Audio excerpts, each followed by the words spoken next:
Tout est politique, bonjour, bienvenue sur i24 News. Renversez-le avec votre voiture. En septembre, le groupe État islamique appelait à frapper le Français infidèle. Christian Mallard, bonjour. Bonjour. On y est? Ben écoutez, on y est peut-être, mais entre déséquilibré avec antécédents psychiatriques et islamiste avec un nouveau caractère de proximité, il faut démêler le vrai du faux.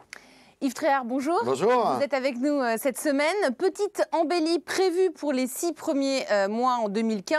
Petite remontée dans les sondages. François Hollande est-il en route vers 2017? Ah bah ça, il y pense. À 2017, c'est son objectif et il ne pense pas que le chemin va être compliqué pour lui. Mais il se dit qu'il a encore une chance. Tout est politique. La France menacée par les islamistes.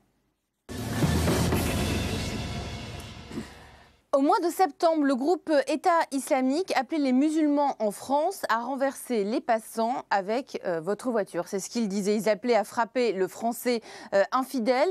Hasard ou pas, est-ce que c'est une coïncidence, Christian Mallard? Écoutez, quand on reprend ce qui s'est passé récemment, pas loin de Tours, à Jouer les Tours, où là, visiblement, le jeune islamiste, je pense, s'en est pris aux forces de l'ordre. Ça veut dire quand même qu'on cherche à toucher tout ce qui représente l'État, le gouvernement, les forces de la nation. Donc je pense qu'il faut se poser des questions. Ce sont, on dit, des loups solitaires, oui, parce qu'on est loin de tous ces actes terroristes spectaculaires avec des voitures et 500 kilos de TNT. C'est pas Bin Laden, c'est pas tout ce qu'on a vécu, ce qu'on a pu voir, des attentats qui existent aujourd'hui encore beaucoup en Irak, où il y a des voitures qui explosent avec de TNT. Là, on s'aperçoit qu'on a affaire à des loups solitaires, puisque c'est l'expression consacrée, à des gens qui sont sans doute, alors on dit fragiles, un peu déséquilibrés. Moi, je veux bien. Mais enfin, entre ce qui s'est passé à Sydney récemment et ce qui s'est passé à Paris, on voit bien que ce sont des gens qui passent à l'acte. Dijon, ça fait beaucoup là en quelques jours. Ça fait beaucoup en quelques jours, mais je pense qu'il faut prendre les choses au sérieux. Le gouvernement les prend au sérieux. On voit bien Maurice Cazeneuve sur ce point est de plus en plus interventionniste, parce qu'il sent qu'il y a un véritable danger qui concerne les Français et qu'on n'est pas à l'abri d'autres surprises, c'est clair. C'est vrai que c'est très inquiétant parce que c'est pas un terrorisme organisé, constitué, c'est le terrorisme du bout de la rue qui peut frapper n'importe qui. Et là où le travail des services est très intéressant et particulièrement compliqué, c'est que je pense qu'on ne peut déjouer ce genre d'attitude que si on est extrêmement présent, extrêmement performant dans la traque Internet. Oui, mais... Parce qu'on s'aperçoit d'une chose, c'est que ces individus qui sont souvent seuls, eh bien, s'auto-persuadent, sont complètement fanatisés par la fréquentation de certains sites Internet. Et donc, il y a des sites Internet qu'il faudrait essayer d'écarter, si vous voulez, de la vue du plus grand nombre. Et puis, Yves, il y a aussi, je crois qu'on est d'accord, la médiatisation. Il y a des gens qui sont sans doute renforcés par le passage à l'acte, parce qu'ils savent qu'un tel... Ils savent qu'ils vont faire la une du 20h. Ils savent qu'ils vont faire la une des 20h. Celui qui a fait l'acte à Jouer les Tours a sans doute été peut-être un exemple pour celui qui a fauché 11 personnes, dont 2 grièvement, à Dijon. Donc je pense qu'il y a aussi le passage à l'acte. Alors, et celui qui a attaqué le commissariat, il faut quand même, vous avez raison Yves, quand vous dites qu'il faut... bien regarder ce qui se passe sur Internet, parce que lui, plus tard que 3 jours avant de passer à l'acte, ou que le jeudi, il a mis sur son profil de Facebook la photo du drapeau de l'État islamique. Donc il faudrait traquer chaque profil Facebook. Mais c'est très difficile, c'est impossible. Il faut traquer les profils. Et en plus, ce qu'il faut dire, c'est qu'il y a aussi la volonté de toucher l'autorité de l'État. Parce que mais ça, c'est très grave. À Jouer les Tours, c'était l'objectif. Et à Dijon, c'était l'objectif aussi. C'est-à-dire qu'il voulait toucher un commissariat, enfin des forces de l'ordre, qui avait un commissariat pas très loin. Et donc il y a l'ambition, si vous voulez, de déstabiliser aussi les institutions, l'État, le pays, la nation, dans ce qu'elle par sa représentation. Et puis créer la psychose au sein de l'opinion publique. Parce que regardez, on est en pleine fête de fin d'année, pleine fête de Noël, Nouvel An. Nous sommes d'ailleurs le jour de Noël. C'est le jour de Noël. Et tout peut arriver. Et je pense que tout cela est présent dans l'esprit des Français et puis même des gens de notre pays. Encore une fois, il faut rappeler tout ce qui s'est passé ces dernières semaines. Canada, Québec, Ottawa, Sydney, un plus modeste niveau dans les petites villes, Jouer les Tours, Dijon.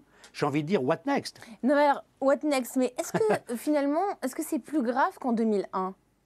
C'est une nouvelle forme de terrorisme. C'est une nouvelle forme de terrorisme. On n'est pas à 2001, les World Trade Center. Oui, là, c'était... ben non, mais attendez, on n'en est pas là. Mais non, mais est-ce que c'est pas pire? Parce que c'est pas plus pernicieux. J'allais dire qu'on est dans une guerre miniaturisée. C'est une guerre miniaturisée, quelque part. Yves disait tout à l'heure, maintenant, on a affaire à des gens qu'on a du mal à contrôler, qui vont sur Internet, qui sont souvent endoctrinés sur Internet, y compris parmi tous ces djihadistes qui partent pour la Syrie ou pour l'Irak. Et donc, c'est beaucoup plus difficile. C'est aller chercher une aiguille dans une botte de foin, Surtout souvent. que les auteurs sont souvent les auteurs de ces exactions, ou ceux qui partent faire le djihad, sont souvent des nouveaux convertis. Oui, Comme celui de jouer les tours. Voilà. 20% de convertis Ce sont dans des ceux qui gens partent au qui djihad. sont nouvellement convertis, qui se cherchent finalement une raison d'être, qui sont dans un ennui profond, leur vie est triste, leur vie, ils n'ont pas d'objectif, ils n'ont pas de but, ils n'ont pas de quoi les faire rêver d'horizon. Donc il se trouve un horizon là, et on le voit, c'est ça qui est assez symptomatique des sociétés dans lesquelles on vit, c'est qu'ils se créent un horizon via l'Internet, parce qu'ils n'ont plus d'interlocuteurs, ils ne savent plus à qui parler, ils s'ennuient dans la vie. Donc leur environnement, entre guillemets, familial devient Internet. Ça. Voilà, ce qui pourrait être pris en compte aussi, je crois que ce sont des gens qui n'ont pas réussi leur intégration dans notre société. Mais c'est pas sûr, ça. Moi, je pense qu'il y a un problème d'intégration. Certains sont français, non, mais il y a un problème La d'intégration. Il peut y plupart avoir un sont problème français. d'intégration. Moi, j'ai dit... Français. Mais certains n'ont jamais mis les pieds dans un pays musulman. Bien sûr. Oui, mais Jamais. il y a un mal-être. Il y a un mal-être, un malaise, et je pense qu'ils ne se sentent pas bien dans notre société, qu'ils vont chercher autre chose, comme me disait, ils vont chercher autre chose ailleurs. Ils sont un exutoire. En quête d'un objectif, ils sont en quête d'une autre vie. Et c'est ça qui est très inquiétant, c'est que on discourt sur la crise, sur un pays comme le nôtre qui n'a plus de repères. C'est pas complètement vrai. C'est un pays qui marche. Il y a une éducation nationale. Ce sont des enfants qui sont éduqués souvent et qui ont décroché. Ce sont des crocheurs du système scolaire, non pas parce qu'ils ont de mauvais résultats, mais parce que ça les intéresse plus. Donc, on n'a pas su aussi les garder, les intéresser. D'exaltation vous dites éduquer, qui est en train de s'installer auprès de certains. C'est pas la majorité, c'est une minorité. Vous dites éduquer, Yves, mais c'est vrai, ce sont des gens qui n'ont jamais mis les pieds en dehors de l'Hexagone, mais en même temps, est-ce qu'il n'y a pas non plus aussi la faute de leurs parents, on le dit souvent, qui ont abandonné l'éducation parce qu'ils ont baissé les bras, parce qu'ils ont été récupérés, soit par des imams radicaux de mosquée, endoctrinés par des groupes islamistes. Vous entendez des témoignages de parents complètement perdus, qui sont dépassés par la situation. Et d'ailleurs, j'en profite pour saluer le travail d'une jeune femme qui s'appelle Donia Bouzard, qui travaille sur cette question-là et qui essaye justement de faire avancer la prévention pour éviter que ces jeunes, ou moins jeunes d'ailleurs, partent faire le djihad au Moyen-Orient. Tout est politique. François Hollande va mieux.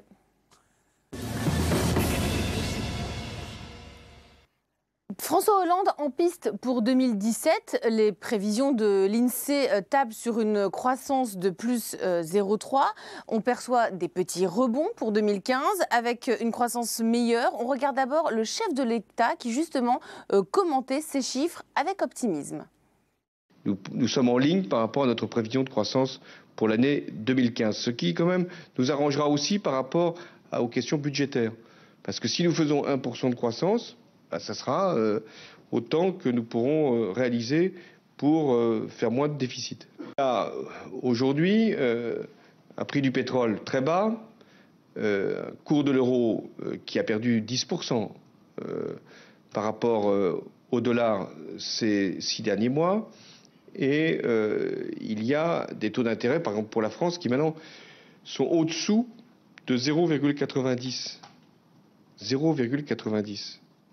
Alors Yves, une croissance meilleure que prévu, François Hollande va mieux et remonte dans les sondages, tout va bien ? Écoutez, c'est exactement, je pense, ce que François Hollande prévoyait au fond de lui-même il y a encore quelques mois. C'est-à-dire qu'il a toujours cru à sa bonne étoile, à sa chance. C'est ça, ouais. Oh, quelle chance, le prix du pétrole tombe. Oh, quelle chance, la parité de l'euro... C'est moins de chance pour Poutine. La parité de l'euro est meilleure. Par ailleurs, bon, il voit bien que la droite, ça se passe pas très bien et que le fait que Sarkozy soit revenu, mais qu'il revienne difficilement, c'est le meilleur ennemi. C'est son meilleur ennemi. Et il a une chance folle. En plus, vous avez raison de souligner qu'il y a des statistiques. Donc il croit en sa bonne étoile. Il croit en sa bonne étoile. Les statistiques. Donc, en gros, pour résumer, c'est pas sa politique et ses réformes qui vont le remettre en selle. Vous savez, c'est pas comme le nuage de Tchernobyl dont on nous disait qu'il s'arrêtait aux frontières. Là, c'est une petite brise de meilleures situations mondiales, de meilleures conjonctures qui font que ça le remet un petit peu en scène. Est-ce que vous êtes en train de nous dire, Yves, vous le spécialiste, que Hollande peut gagner aujourd'hui en 2017. Bien sûr qu'il peut Est-ce que gagner. sa situation finalement ne pourrait pas être semblable à celle qu'avait connue Bill Clinton face à George Bush père? L'économie à un moment donné a commencé à remonter. On donnait George Bush père vainqueur parce qu'il y avait la guerre du Golfe, la dynamique de cette guerre. Puis l'économie a remonté. Puis finalement il a été battu. Et qui est-ce qui a profité de la dynamique économique qui a été relancée? C'est Bill Clinton.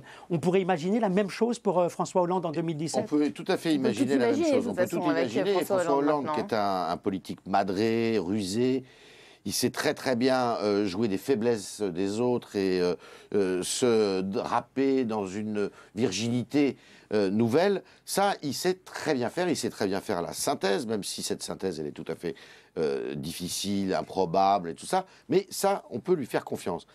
Il y a trois critères sur lesquels on pourra juger.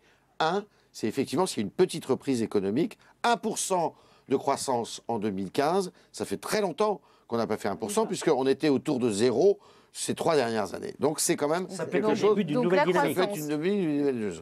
Donc, ce qui veut dire un peu de croissance, un chômage moins pire, si vous me permettez l'expression, parce qu'on ne pourra pas faire L'hémorragie va un d'emploi. petit peu... L'emploi, c'est Voilà. 1,5. Il serait stabilisé. Deuxième chose, une droite qui a bien du mal à se mettre en place, et on le voit, la droite a du mal à se mettre en place parce que, il y a une rivalité terrible entre Juppé, Sarkozy, tout ça. Troisième chose, une instabilité effectivement internationale qui fait que quand c'est instable, on aime toujours mieux avoir le président en place, on le soutient. Et c'est vrai que s'il y a un domaine dans lequel il n'a pas trop mal réussi, François Hollande, depuis qu'il est là, c'est effectivement sur la diplomatie. La diplomatie internationale, oui. Tout est politique, les images de la semaine.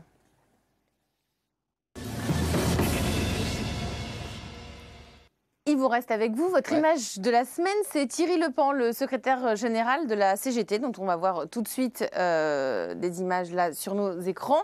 Lui poursuit sans relâche sa campagne de défense. Oui, alors j'ai pris Thierry Lepant. Pourquoi? Parce qu'on est en plein dedans. On va savoir au mois de janvier s'il va pouvoir rester dans ses fonctions.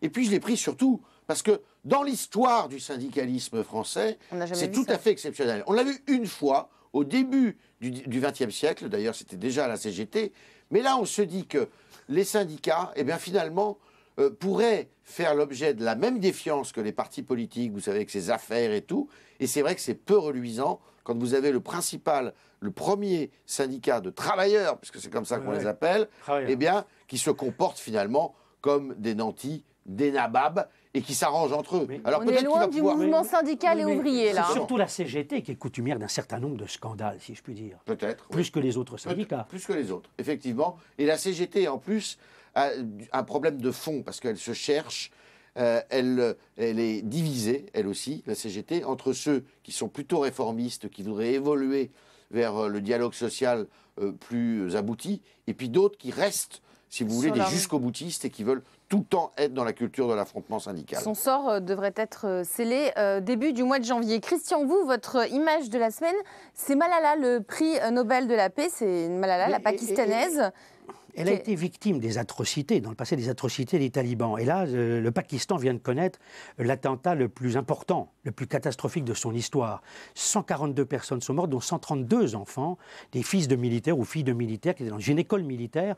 Tout ça parce qu'on est sur fond de règlement de compte entre les talibans au Pakistan et le gouvernement pakistanais qui a quand même réussi à affaiblir les talibans dans cette partie nord du Pakistan, le Waziristan, à la frontière entre l'Afghanistan et le Pakistan, et qui a détruit beaucoup de centres de commandement talibans. Donc c'est une partie encore du monde qui va beaucoup nous occuper, hélas, en 2015.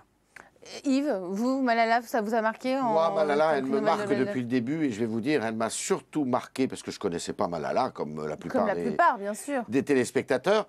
En revanche, quand elle est montée aux Nations Unies, quand elle a fait ce discours, écoutez, j'avais presque les larmes aux yeux, parce que c'était d'une force, d'une puissance, de cette jeune femme devant les plus grands de ce monde.